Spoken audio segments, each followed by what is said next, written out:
Welcome to Running on Reddit. r/just no mother-in-law, where mother-in-laws are a piece of work and just plain old nasty.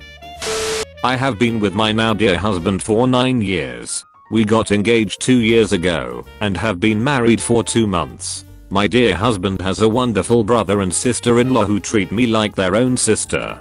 They have 2 little girls aged 6 and 3. Since I first met dearest husband, I struggled with his parents. There is an age gap and they looked down on me as a needy gold-digging little girl. Unfortunately, their negative attitude made me come across very quiet, which, in actual life, I'm most definitely not. While dearest husband lived in their home, I'll let them get away with saying things that I regret not calling them out on. I was not allowed to stay in dearest husband's bedroom. I stayed over once shortly after my granddad died, and very near to Christmas. I was crying in the spare room and dearest husband was comforting me. Just no mother-in-law sent him back to his own room and called me pathetic for crying over not being able to sleep with him.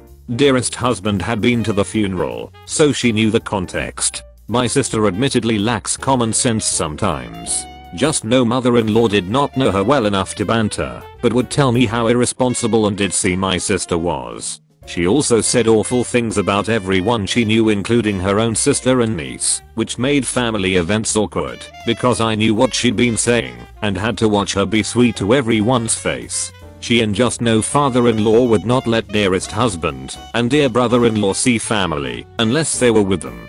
Dear brother-in-law lives far away, so when he and dear sister-in-law visited, they would try to get around everyone to say hi. Just no mother-in-law once gave them the cold shoulder for their entire 3-day visit because they had gone to see lovely grandma on their way. Just no mother-in-law also insisted that they stay at her house, which was torture for dear sister-in-law. Dearest husband and dearest brother-in-law were not close growing up because their parents actively drove a wedge between them. Childhood stories are always about dearest brother-in-law the golden child and dear husband the social leper/delinquent.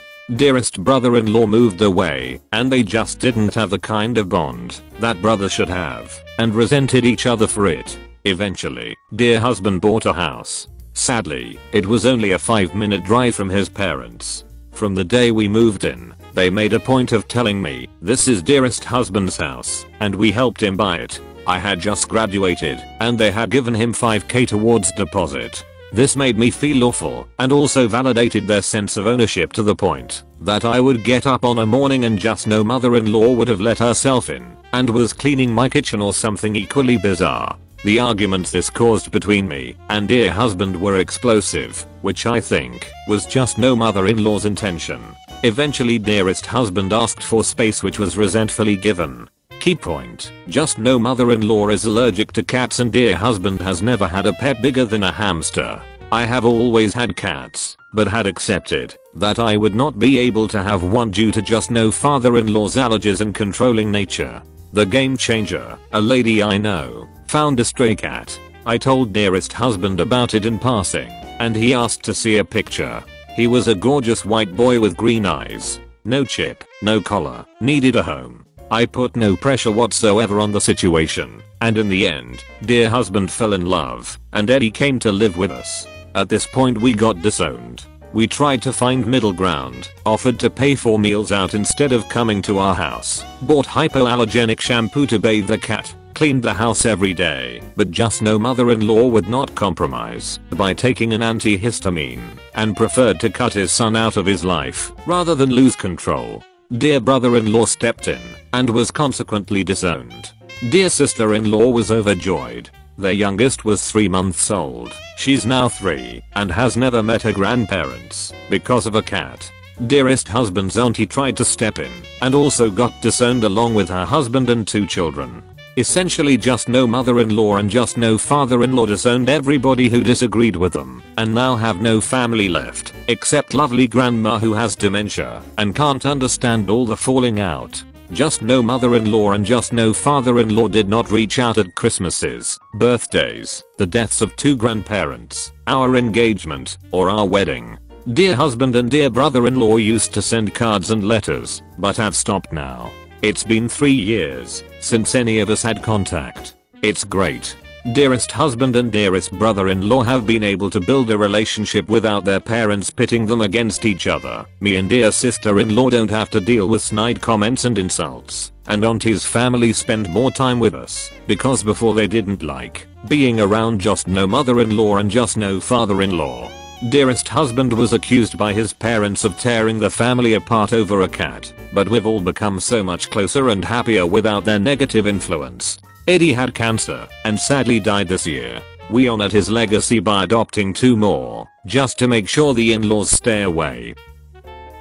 Cats and allergies, the ultimate kryptonite to negative mother and father-in-laws. Let me know in the comments, what do you do to keep negative people out of your life? Meow. The in-laws left a few hours ago after 2 days of absolute hell. Before leaving, mother-in-law took almost every single one of his 6 military uniforms and put them in the wash. There's a very specific way to wash these uniforms to make them last, which she didn't do. She also didn't take off any velcro patches or took out any pens. This means that when she moved the uniforms from the wash to dryer, she got ink stains all over them. She ruined 5 pairs of military OCPs, the camo looking uniforms for the uninitiated, and my husband is furious. He hasn't gotten his allowance, $500 for new uniforms yet, and got royally screwed over by mother-in-law. Husband has told her before to not touch his uniforms. This time, she waited until he wasn't in the room so she could wash them. I've been trying to get husband to put up boundaries because no one listens to me because of this constant infantilization issue from his family. Every time she visits, no matter how clean or dirty the house is, she has to clean it. And I think this might be the final straw. They asked earlier if we were doing anything for Thanksgiving. This could possibly be the first year we might have a Thanksgiving together as a married couple, but there's also a chance he's going to be in field training for a month, and I'm praying to various Pokemon gods that he's going to tell them no, because they won't respect him and the rules of the house, like no dogs. The rule I put down that coincidentally never gets listened to. Any tips for good old jello spine husband? I've been egging him on to tell them when they get home that he's putting them in timeout for a specific amount of time and to not waver. But I think he's scared since he's never rebelled against them before. The husband is in the military. He has been trained for combat and war, yet he can't seem to stand up to a person who disregards boundaries and personal space. Apparently, she is to be feared above all else. If you like the content and want to support the channel, like and subscribe right now, or you'll be running on fumes. Future husband and I stayed up until 4 AM discussing this breach of trust, because that's what it was, and the actual reality of him telling mother-in-law she could live with us. He apologized for lying by omission. We discussed how things are in her house, and how she treats him. He and father-in-law are responsible for keeping the house clean, even though she makes the messes.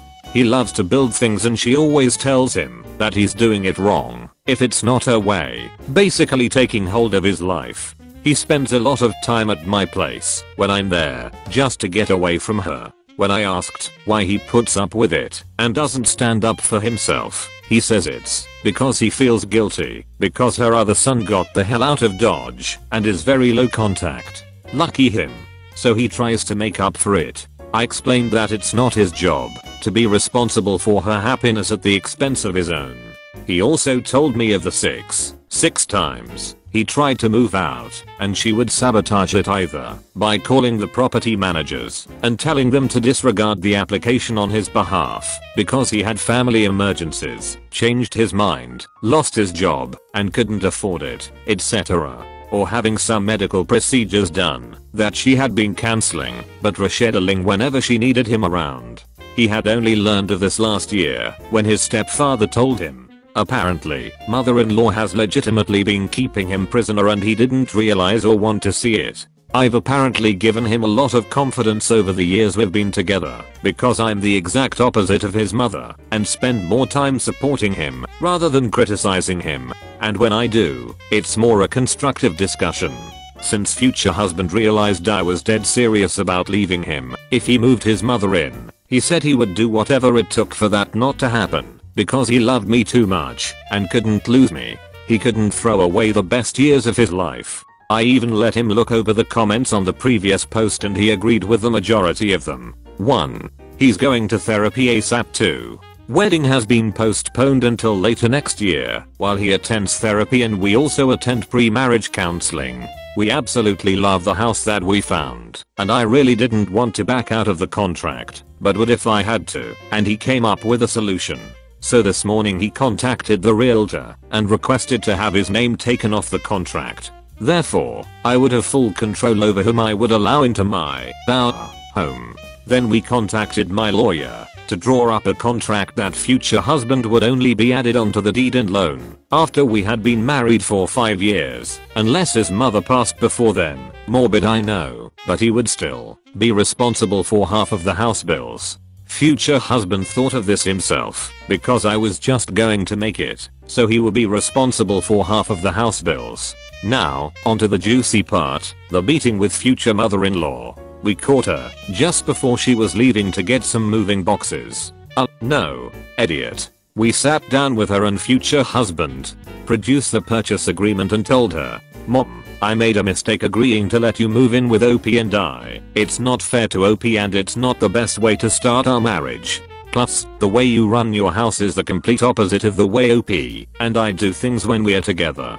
I think it's in everyone's best interest if you just stay here or maybe find another house that you like." Done.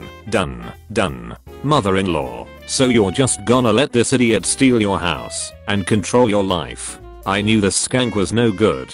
And you're trying to take my baby boy away from me? I'm just gonna die. How about that? I'm going to move far away and die. If you don't want me in your life then I don't want you in mine either. Future husband stands up and gets loud. First of all, OP is my fiance, not a idiot or a skank, and you won't talk to her that way. Me, he's 32, not a baby. Future husband, and if you cannot support me moving on with the love of my life then I don't need you in my life. I refuse to deal with your toxicity anymore, and I'll be damned if I subject OP to it as well, and you ruin our marriage before it even starts. Y'all, when I say his spine was blinding bright, I mean I need to go to the eye doctor and get my eyes rechecked. I didn't expect future husband to let loose like that, but boy did it shut mother-in-law up. She just blinked at him and said nothing. Then she started with the waterworks. But oh no, that didn't work on future husband.